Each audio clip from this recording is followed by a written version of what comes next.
Hospital dudagi nupi ani du thanamlaga Robert amadi PIBA ani su yumda yaurakle. Makhoina lakpada lukhoi lai seba tawduna leirami. Tanja chare khan ani du imung da prap changkhre. Numidang chak chanaringai lukhoi macha singda hanglei. Kaino na khoi ani na thengna halaide. Hayeng si thabak thoram yami kharanga na halakadra hairaga. Robert khanghauda fat hairoi. Pabong debengi macha nupido PIBA na phat thachilei. Aiga pabong pau tabidabra. Kari pau no ne. Nang pabong debengi macha nupido kaidoraba. Kashabudi na teda. Sum hana moiga nungai na dama mi leramdaw mal. Aduna lohongbagi thoramse lepo khotlo na khara dhap tawraga kihalaba jani. Adugi ngak chatlubani. Kari no ne.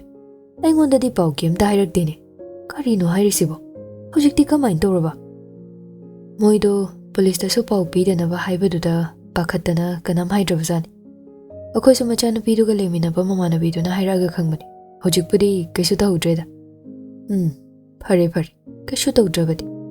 Ipa horen tapna pau phauragi. Tanjaduda PIBAgi phone do call amala ami.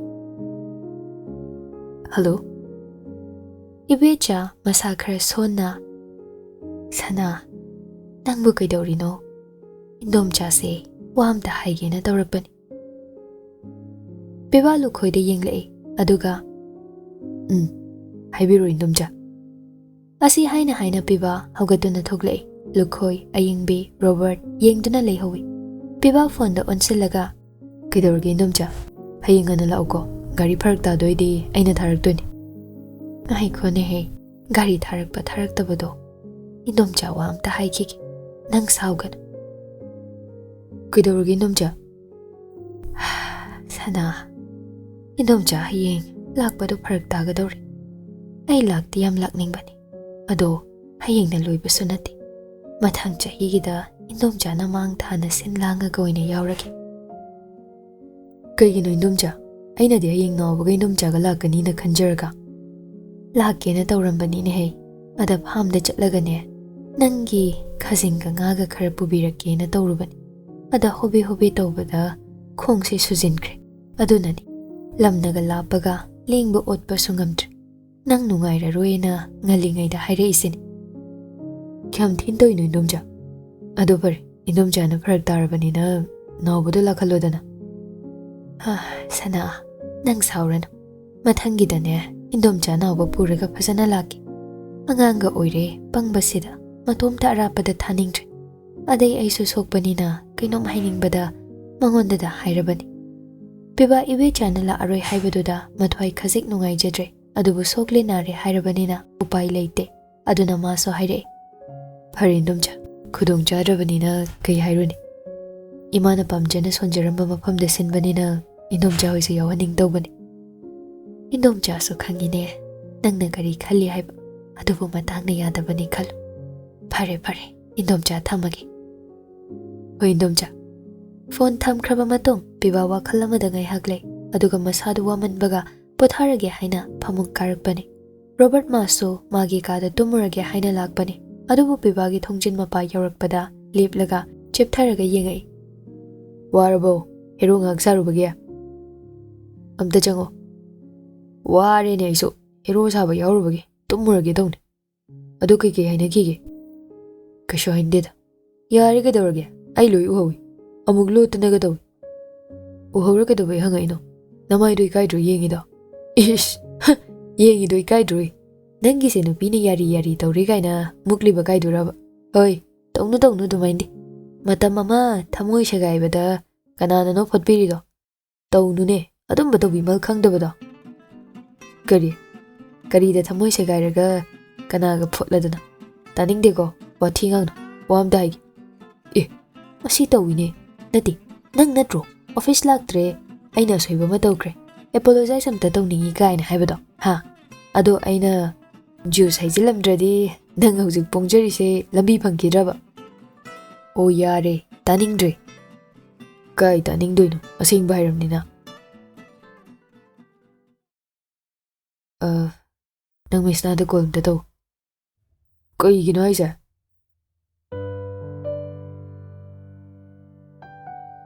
ꯄꯤꯕꯥꯗꯨ ꯀꯃꯥꯏꯅ ꯍꯥꯏꯗꯣꯏꯅꯣ ꯍꯥꯏꯐꯝ ꯈꯪꯗ꯭ꯔꯦ꯫ Robert ꯉꯥꯏꯕ ꯉꯝꯗ꯭ꯔꯗꯨꯅ ꯑꯃꯨꯛꯁꯨ ꯍꯪꯂꯛꯏ꯫ ꯀꯩꯒꯤꯅꯣꯕ bed phone ꯇꯧ ꯍꯥꯏꯁꯦ? ꯑꯃꯗꯣ ꯀꯃꯥꯏꯅ ꯇꯧꯔꯦ ꯈꯔ ꯐꯔꯕ ꯍꯪꯉꯣꯅ ꯍꯥꯏꯒꯦ ꯇꯧꯅꯤ꯫ ꯔꯣꯕꯔꯠ ꯄꯤꯕꯥꯒꯤ ꯃꯇꯧꯗꯨ ꯈꯪꯏ, ꯑꯗꯨꯕꯨ ꯃꯇꯧꯗꯨ ꯌꯦꯡꯅꯤꯡꯕ ꯑꯃꯁꯨ ꯐꯥꯎꯔꯤ꯫ ꯑꯗꯨꯅ ꯅꯪꯅ ꯍꯥꯏꯅꯤꯡꯕ ꯋꯥꯗꯤ ꯅꯪꯅ ꯍꯪꯗꯧꯕ, ꯑꯩ ꯍꯪꯅꯤꯡꯗꯦ꯫ ꯃꯤ ꯏꯇꯨꯒ ꯔꯣꯃꯥꯟꯁ ꯇꯧꯗꯧꯁꯤꯗ ꯅꯣꯏ ꯑꯅꯥ ꯑꯌꯦꯛꯀꯤ ꯋꯥꯔꯤꯒꯅꯦ ꯑꯩ ꯁꯥ ꯉꯝꯃꯔꯣꯏ, ꯅꯁꯥꯅ ꯍꯪꯖꯧ꯫ ꯑꯩꯅ ꯍꯦꯛꯇ ꯍꯪꯕꯗꯣ ꯀꯩꯅꯣꯝ ꯈꯟꯒꯗ꯭ꯔꯅ ꯇꯧꯕꯅꯤ꯫ ꯔꯣꯕꯔꯠ ꯄꯤꯕꯥꯗ ꯐꯩꯅ ꯌꯦꯡꯗꯨꯅ ꯍꯧꯒꯠꯂꯛꯏ, ꯑꯗꯨꯒ ꯈꯟꯗꯕ ꯑꯣꯏꯔꯗꯤ ꯍꯣꯡꯉꯨꯅꯨ ꯇꯣ, ꯌꯥꯔꯦ ꯑꯩ ꯇꯨꯝꯖꯧꯔꯒꯦ꯫ ꯋꯥꯁꯦ ꯍꯥꯏꯔꯝꯂꯒ ꯊꯣꯛꯈ꯭ꯔꯦ꯫ ꯄꯤꯕꯥ ꯔꯣꯕꯔꯠꯇ ꯃꯥꯒꯤ ꯆꯟ ꯎꯅꯤꯡꯕ ꯐꯥꯎꯏ, ꯃꯄꯥꯎ ꯇꯥꯅꯤꯡꯏ꯫ ꯁꯣꯛꯄꯗꯨ ꯈꯔ ꯐꯔꯕ꯭ꯔꯥ ꯈꯪꯅꯤꯡꯉꯦ ꯍꯥꯏꯅ ꯍꯦꯛꯇ ꯍꯪꯕꯗꯤ ꯉꯝꯗꯦ, ꯃꯔꯝꯗꯤ ꯃꯥꯅ ꯇꯧꯔꯨꯔꯤꯕ ꯃꯌꯥꯝꯗꯨꯒ ꯔꯣꯕꯔꯠꯀꯤ ꯃꯥꯡꯗ ꯑꯃꯨꯛꯁꯨ ꯏꯀꯥꯏ꯫ ꯑꯗꯨꯒꯤꯁꯨ ꯃꯊꯛꯇ ꯍꯥꯟꯅꯗꯒꯤ ꯃꯁꯥꯒꯤ ꯑꯣꯏꯅ ꯅꯨꯡꯁꯤꯕ ꯃꯤꯉꯣꯟꯗ ꯎꯠꯊꯣꯛꯄꯁꯤ ꯀꯌꯥ ꯍꯩꯅꯔꯛꯇꯕꯅꯤ꯫ ꯑꯗꯨꯅ ꯔꯣꯕꯔꯠꯅ ꯍꯥꯏꯔꯝꯂꯤꯕ ꯋꯥꯗꯨꯗ ꯃꯥ ꯃꯔꯩ ꯇꯧꯔꯨꯗꯕꯅꯤ꯫ ꯑꯗꯨꯕꯨ ꯔꯣꯕꯔꯠ ꯊꯣꯛꯈ꯭ꯔꯕ ꯃꯇꯨꯡ ꯐꯃꯨꯡꯗꯨꯗ ꯐꯝꯅ ꯐꯝꯅ ꯀꯔꯤꯅꯣꯃ ꯅꯤꯡꯁꯤꯡꯂꯛꯄꯒꯨꯝ ꯐꯣꯟꯗꯣ ꯑꯃꯨꯛ ꯄꯥꯏꯈꯠꯂꯤ꯫ ꯉꯜꯂꯤꯉꯩ ꯃꯇꯝꯗ ꯃꯄꯥꯅ ꯂꯨꯍꯣꯡꯅꯕ ꯍꯥꯏꯅꯕ ꯅꯨꯄꯤꯗꯨ ꯊꯦꯡꯅꯔꯨꯅꯕ ꯍꯥꯏꯗꯅ ꯄꯤꯔꯛꯈꯤꯕ ꯅꯝꯕꯔꯗꯨꯗ ꯆꯪꯉꯒ ꯌꯦꯡ꯫ ꯍꯦꯛ ꯇꯧꯕꯗꯤ ꯉꯝꯗꯦ꯫ ꯉꯥꯏꯍꯥꯛ ꯑꯃꯨꯛꯁꯨ ꯈꯜꯂꯤ, ꯅꯝꯕꯔꯗꯨꯗꯤ ꯃꯤꯁꯅꯥꯒꯤꯅꯤ, ꯃꯥꯁꯨ ꯈꯪꯏ꯫ ꯑꯗꯨꯕꯨ ꯃꯥ ꯃꯤꯁꯅꯥꯗꯁꯨ ꯑꯃꯨꯛ ꯇꯧꯅꯤꯡꯗꯦ꯫ ꯀꯔꯤꯒꯤ?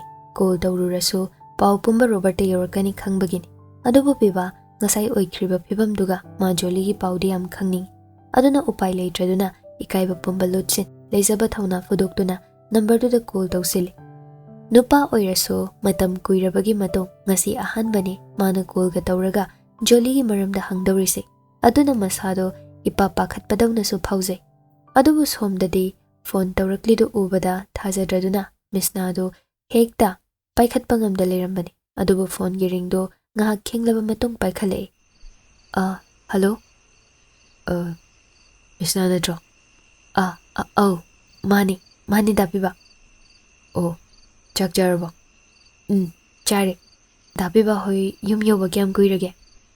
ꯀꯨꯏꯔꯦꯗ, ꯆꯥꯛ ꯇꯣꯛꯑꯦ ꯑꯩꯈꯣꯏꯁꯨ꯫ ꯃꯤꯁꯅ ꯋꯥ ꯍꯥꯏꯐꯝ ꯈꯪꯗꯗꯨꯅ ꯑꯣ ꯍꯥꯏꯅ ꯈꯨꯝꯃꯤ꯫ ꯄꯤꯕꯥ ꯍꯟꯗꯛꯇꯤ ꯇꯞꯅ ꯍꯪꯉꯛꯏ꯫ ꯑꯃꯗꯣ ꯃꯁꯥ ꯀꯩꯁꯨ ꯇꯧꯗ꯭ꯔꯕ ꯅꯠꯇ꯭ꯔꯣ? ꯇꯧꯗ꯭ꯔꯦ꯫ ꯃꯀꯣꯛ ꯈꯔꯗꯤ ꯉꯥꯎꯋꯦꯅ ꯍꯤꯞꯄꯤ, ꯑꯇꯩꯗꯤ ꯀꯩꯁꯨ ꯇꯧꯗ꯭ꯔꯦ꯫ ꯐꯖꯅ ꯄꯣꯊꯥꯍꯜꯂꯨ꯫ ꯍꯌꯦꯡꯗꯤ ꯑꯣꯐꯤꯁꯇꯣ ꯁꯨꯇꯤ ꯂꯩꯌꯦꯅ ꯍꯥꯏꯒꯦꯅ ꯇꯧꯔꯛꯄꯅꯤ꯫ ꯉꯁꯥꯏ ꯅꯣꯇꯤꯁ ꯊꯣꯛꯄꯅꯤ, ꯃꯥꯗꯤ ꯌꯧꯔꯛꯇ꯭ꯔꯕꯅꯤꯅ ꯈꯪꯉꯝꯃꯔꯣꯏꯅ꯫ ꯁꯦ ꯑꯗꯨꯗꯤ ꯃꯁꯥꯗ ꯍꯥꯏꯖꯔꯣ, ꯅꯣꯏ ꯑꯣꯐꯤꯁꯀꯤ ꯋꯥꯗꯤ ꯑꯩ ꯈꯪꯗꯦ ꯍꯥꯏꯔꯒ ꯖꯣꯂꯤꯒꯤ ꯃꯁꯥꯗꯣ ꯍꯥꯏꯔꯞ ꯏꯜꯂꯒ ꯐꯣꯟꯗꯨ ꯄꯤꯔꯛꯏ꯫ ꯁꯦ, ꯑꯣꯐꯤꯁꯀꯤ ꯀꯩꯅꯣ ꯈꯔ ꯍꯥꯏꯔꯤꯌꯦ꯫ ꯖꯣꯂꯤ ꯃꯤꯁꯅꯥꯗ ꯌꯦꯡꯅ ꯌꯦꯡꯅ ꯐꯣꯟꯗꯨ ꯂꯧꯏ, ꯑꯗꯨꯒ ꯅꯥꯀꯣꯡꯗ ꯊꯝꯂꯒ ꯍꯜꯂꯣ? ꯑꯇꯩ ꯃꯇꯝꯗ ꯇꯣꯏꯅ ꯇꯥꯔꯁꯨ ꯑꯁꯨꯝꯅ ꯐꯣꯟꯗꯒꯤ ꯈꯣꯟꯖꯦꯜ ꯇꯥꯈꯤꯗꯕꯗꯤ ꯆꯍꯤ ꯐꯅ ꯌꯥꯝꯈ꯭ꯔꯦ꯫ ꯑꯗꯨꯕꯨ ꯉꯁꯤ ꯄꯨꯛꯅꯤꯡ ꯋꯥꯈꯜꯅ ꯑꯍꯣꯡꯕ ꯂꯥꯛꯂꯕꯗ ꯃꯇꯝ ꯀꯨꯏꯅꯗꯒꯤ ꯉꯥꯏꯔꯛꯄ ꯃꯥꯒꯤ ꯅꯨꯡꯁꯤꯕ ꯈꯣꯟꯖꯦꯜ ꯇꯥꯔꯕꯗꯨꯗꯗꯤ ꯆꯨꯡꯂꯝꯕ ꯃꯤꯍꯨꯜꯗꯣ ꯈꯣꯡꯖꯦꯜ ꯌꯥꯡꯈꯠꯂꯛꯄꯒꯨꯝ ꯇꯧꯔꯛꯏ, ꯑꯗꯨꯕꯨ ꯈꯖꯤꯛ ꯐꯥꯊꯩ꯫ ꯅꯁꯥ ꯀꯩꯁꯨ ꯇꯧꯗ꯭ꯔꯕꯣ? ꯅꯁꯥꯁꯨ ꯉꯝꯗꯦ, ꯅꯪ ꯈꯪꯉꯝꯈꯤꯔꯣꯏ꯫ ꯍꯌꯦꯡ ꯑꯣꯐꯤꯁꯇꯣ ꯍꯣꯂꯤꯗꯦ ꯂꯩꯔꯕꯅꯤ, ꯐꯖꯅ ꯄꯣꯊꯥꯔꯣ꯫ ꯀꯩꯒꯤꯅꯣ? ꯏꯃꯥꯒꯤ ꯆꯍꯤꯒꯤ ꯀꯨꯃꯣꯟ ꯇꯥꯕ, ꯒꯣꯕꯤꯟꯗꯖꯤꯗ ꯀꯠꯀꯦꯅ ꯈꯜꯂꯤ, ꯑꯗꯨꯒꯤ꯫ ꯑꯣ, ꯑꯗꯣ ꯍꯥꯏꯌꯣ꯫ ꯑꯩ ꯋꯥꯔꯤ ꯈꯔ ꯈꯪꯅꯤꯡꯉꯤ꯫ ꯇꯥꯟꯖꯥꯗꯨꯗ ꯔꯣꯕꯔꯠꯀꯤ ꯀꯣꯜ ꯋꯦꯇꯤꯡ ꯆꯪꯁꯤꯜꯂꯛꯏ꯫ ꯖꯣꯂꯤ ꯐꯣꯟꯗꯨ ꯊꯥꯡꯗꯣꯛꯇꯨꯅ ꯌꯦꯡꯉꯤ, ꯑꯗꯨꯒ ꯃꯤꯁꯅꯥ, ꯗꯥ ꯔꯣꯕꯔꯠ ꯀꯣꯜ ꯇꯧꯔꯛꯏ꯫ ꯃꯤꯁꯅꯥ ꯄꯤꯕꯥꯗꯨ ꯇꯥꯅꯕ ꯍꯥꯏꯔꯛꯏ꯫ ꯌꯥꯔꯦ ꯄꯤꯔꯛꯑꯣ, ꯅꯁꯥꯒꯤ ꯐꯣꯟꯗꯩ ꯁꯥꯟꯅꯖꯔꯣ꯫ ꯋꯥꯔꯧꯅꯕ ꯐꯔꯗꯤ ꯅꯁꯥꯒꯤ ꯐꯣꯟꯗ ꯑꯣꯏꯅ ꯑꯣꯏꯅꯖꯔꯣ꯫ ꯇꯥꯔ ꯃꯥꯜꯂꯦ ꯄꯤꯕꯥ ꯅꯣꯛꯐꯦꯠ ꯇꯧꯔꯛꯏ꯫ ꯐꯔꯦ ꯁꯥꯟꯅꯖꯔꯣ, ꯑꯩꯗꯤ ꯅꯪꯒꯤ ꯐꯣꯟꯅꯦ ꯀꯥꯎꯔꯨꯔꯦ, ꯑꯗꯨꯅꯅꯤ꯫ ꯈꯪꯉꯤꯗ ꯗꯥ ꯄꯤꯕꯥ, ꯑꯃꯨꯛ ꯀꯣꯏꯊꯣꯛꯇ꯭ꯔꯁꯨ ꯉꯁꯥꯏꯅ ꯖꯣꯂꯤꯒꯤ ꯅꯝꯕꯔ ꯄꯤꯔꯛꯑꯣ ꯍꯥꯏ ꯌꯥꯕꯁꯦ꯫ ꯑꯩ ꯉꯥꯏꯍꯥꯛ ꯂꯩꯔꯒ ꯊꯥꯔꯛꯀꯦ, ꯑꯃꯁꯦ ꯏꯁꯧ ꯂꯥꯡꯉꯅꯤ꯫ ꯍꯣꯏ꯫ ꯃꯈꯥꯒ ꯇꯥꯗ꯭ꯔꯦ꯫ ꯄꯤꯕꯥ ꯊꯝꯅꯤꯡꯗ ꯐꯣꯟ ꯊꯝꯂꯦ, ꯃꯆꯤꯟꯗꯁꯨ ꯁꯣꯜꯂꯤ꯫ ꯃꯇꯩ ꯃꯅꯥꯎ ꯆꯞ ꯍꯦꯛ ꯃꯥꯟꯅꯩ, ꯋꯥꯒ ꯑꯝꯇ ꯍꯥꯏꯕ ꯅꯪꯗꯦ꯫ ꯍꯦꯔꯥ, ꯑꯁꯨꯛ ꯋꯥꯅ ꯈꯥꯡꯗꯧ ꯁꯔꯨꯛ ꯍꯌꯦꯡ ꯑꯣꯐꯤꯁ ꯀꯥꯕꯒ ꯙꯞ ꯇꯧꯕ꯭ꯔꯥ ꯀꯩꯅꯣ ꯅꯝꯕꯔ ꯂꯧꯒꯦ, ꯃꯣꯏꯗꯒ ꯍꯥꯏꯔꯣꯏꯕ꯫ ꯑꯁꯨꯝꯅ ꯄꯤꯕꯥ ꯁꯥꯎꯅꯤꯡꯅ ꯐꯩꯖꯨꯞꯇꯨ ꯐꯠ ꯆꯤꯡꯈꯠꯂꯒ ꯍꯤꯞꯊꯈ꯭ꯔꯦ꯫ ꯑꯁꯨꯝꯅ ꯅꯨꯃꯤꯠꯇꯨꯃ ꯍꯧꯈ꯭ꯔꯦ꯫ ꯃꯊꯪꯒꯤ ꯅꯨꯃꯤꯠꯇꯨ ꯅꯣꯡ ꯍꯦꯛ ꯉꯥꯟꯕꯒ ꯂꯥꯏꯒꯤ ꯄꯣꯠꯂꯝꯁꯤꯡꯗꯨ ꯂꯥꯡꯂꯒ ꯒꯣꯕꯤꯟꯗꯖꯤ ꯃꯟꯗꯤꯔꯗ ꯆꯠꯅꯕ ꯁꯦꯝ ꯁꯥꯕ ꯂꯣꯏꯔꯦ꯫ Tauriba seliba langlibado mi atopa kanasu yawgadaba nate. Mana nungshina sonjaramba mafamda kachagi khanduna PIBAna tawjabani. Adubu atopa mi yawdrasu mama mapada PIBAna mandomcha amadi lay. Madu lakani haikibaduda lukhoi PIBAda hanglei. PIBA, nangi nandomcha haidudi sida hana lakadoira natraga mandira thengnagadoribro. Ega baba, indomcha do la aroi na ngarang haidore. Ay ngarang imada hairamge dawraga adum kauthore. Kaidawre made. Makhongso chatpa ngamdre na haire. Oh, adudi noigi pochai singdubu loirabo. Loire. Those ega baba. Hairaga lukhoi manunglomda onsili. Bunga, nang buloidri bro. Karino ne thengene. Keri oiramni ne. Lai khurumbane chalise. Kera su phajau ya aroye. Ma, gari karo. Hoi. Robert hobe thogla aga. Ngang kraponi. Tumshit phadadana amuk uithalermiba. Ada thenglermiba. Angan bane haraga tumshit amuk pharaktriba. Nang dawna phadina teithokti ai ko yam sengna lujarakpa. Aduna ni thengise. Yareda. Noyani yari ko. Ai loina khangabani. Chanaba dawr.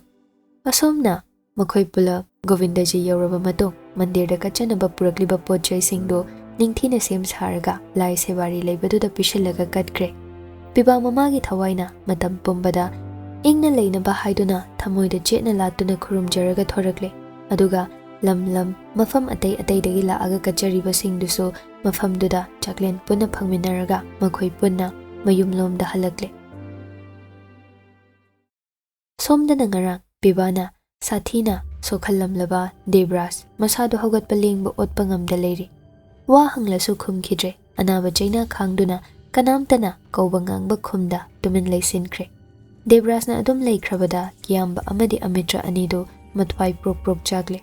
Maraktuda hena chaklibadi Amitrani. Magi mamangmaktada manawda PIBAna asigumba phibamda thanamba amadi mabu usit thawoida karimnaba matau ulakpaduna Amitra hena asawba karakpani. Haizabagi wani ngarang numituda thokliba thodoktuda thawna phudoknaduna aroiba numit oinaramba yarabani. Adubu PIBAso magi pukning WakhaLda mamagi thauram mamana nungshina sonjaramba mafamda kachagi khanjaribasi kaikhigadra khan. Leiriba magi condition dunaga khara makhai phathaduna Amitrada khut thadaba makhai magi mangmaktada tainafam khangda Debraspu phibamduda thanambani.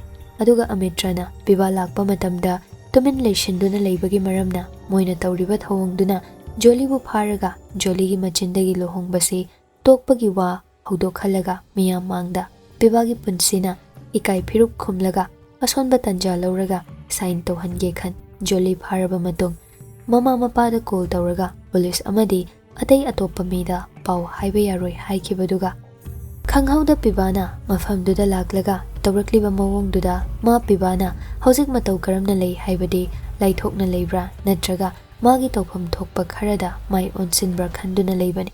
Aduba hoji PIBA migida leiraso matam pumbada makhoida singnabaga loinana makhoigi mayokta lei haibasi khanglabasida Debraski phibamdu ubadaso ma asawbana henkibani.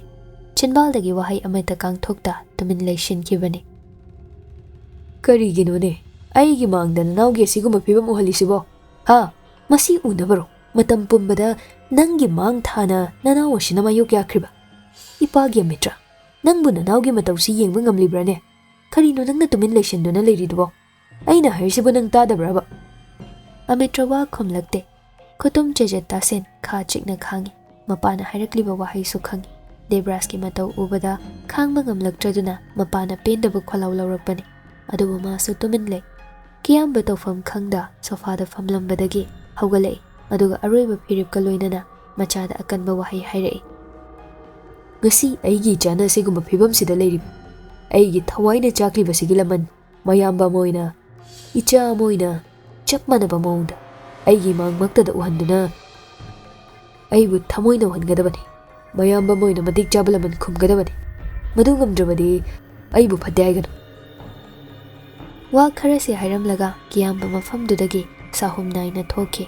Amitra mapagi akanba firep aroiba wahaiduda thamoida tana thinbagum chaina phawre. Adubu mapukningdasu khalli asuk usittana lakchakhiba. Mapana haiba khak nattana magi pukningdasu chap chaba phirip amaga loinana aroiba mikup oinaba thamoida singduna thamkhre. Numit tumasu haukhre office chatnaba haiduna mafi setlaga thoklakpada Robert thongjilda fat lepsile. PIBA khangpre khangi. Hai minai, kaino thabuk chatlamdai sida khangi wani. Taugen toini. As wathi am dawi chatke se thengi. Robert phone du thangatuna hanglaga pungdu yengi. Kari thengbuno pungkhai mugwali. Pungkhai do lambida traffic jam na du matam konar dawni. As nang aduga toko. Ngaikho. Kaigino nang nangarang akhoi nupi gi phone da waiting le halide. As ai dia rupaga male. O nupi do ngaktam waibada kaishu shirui shiyaudabani. Shiba sidaba yam yetlini. Aina haidraba mi romance tawdoinena aduga waiting le halam. Ai di khangdamni na ngangure adai khatnare. Sida thoknaba nangna senbaneba. O noi romance to yam yeningdraba. Ada kharsu khatnaun tawbani. Yare jatho yeningde thengi. Hairaga Robert to inthoklamlaga kumai. Robert mathaktagi laurei. Oi, mi gidi am collection ko. Nangi su thugaijane mo. PIBA tarasu khumdre mana thokpa makum thare. Lukhoi machana lauri do sengna tadraso laurakli du ditai. Karino ne amasina lauri sina. PIBA mamagi nakta manam namhanna noklaga khumai. Luhongninge ye yapabong ma hana hongbirase. Aina haiduni Robert ki hana tawsena. Lukhoi sa noklaga mathakta ongkhatuna laurei. Hai, langanu ko. Nangi su ipana khangna silakani. Robert lepna PIBA da suktoktuna yenglaga kin ulai. PIBA michi khachillaga noksilami. Lukhoi PIBA da muk onchillaga. Nang bucha ka charabrane. Chare ya pabo. Phare ningthina chalu ko. Office tani. PIBA ngasidi office ta yorakpado kharangali. Aduna mana changlakpada Jolly la amde. Ma khagnate staff amani su yoraktre. Asomna magi kada changlaktuna magi tawfam thokpa mathau tawkhre. Loiraga ngahaktang pothagi haiduna chair du da ngaraga phamle. Amuksu khalli. Amitra amadi Debrasna Jolly da khut thingjalakpase matau karamnano. Mabu matau karamna khangba aduga luhongbagi matangsina kanana kamdawna haibano haina. Moina mabu matam pumbada senaduna leirabaso Jolly ga magadi naksinaba chatminaba amadi wari saba amata lekhidre. Mayamsigi maraksida makhoina khanglambase PIBA araiba nate haiba khangi. Adubu phana khanduna so mikupsidadi magi mi soklakpada PIBA leiba yaraktabani. Aduna masu kana khanghanda WakhaL karigumba khara khanduna leikhre. Sum khalambadagi PIBA WakhaL amaromda puthoraktuna table mathakta leiriba phone du paikhatuna yengi. Text ta changi. Adubu text leiramdabaduda khajik sui. Aina haiduni chap manaina number hojipau tharaktiba. Asumna solaga phone du table da thammi. Aduga tawfam khangdabagum makhut khuningduna table da sauraga maraibakta paiduna leimaida yengtharaga ungduna lei. Tanjaduda thonglomdagi sir ahimta changjaraki. PIBA nonthaduna leiramba mamaido khonjal da fat nongkhale. Jolly leplaga leirambaduda masado kitang lengi. Chango. Nahangi file do loire sir. Sida thamjaramagi. Hairaga file singdo table da thanamlaga thoki ge tawbaga. Ngaiko. Kai PIBA famlambadagi hawgalaktuna Jolly na leiriba adomda laktuna lepe. Waso haide. Tominna makuto paketa humlaga mangda leiriba nupiduda ngahak yengduna le. Matawduda Jolly PIBA da su yengba ngamda.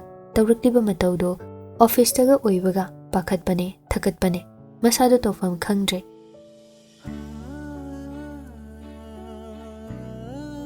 Kai na sir. Ai kai soikrage. PIBA dum mong hada Jolly de yenglaga. Soy. Yam soy. Kai da no ai di khangdre.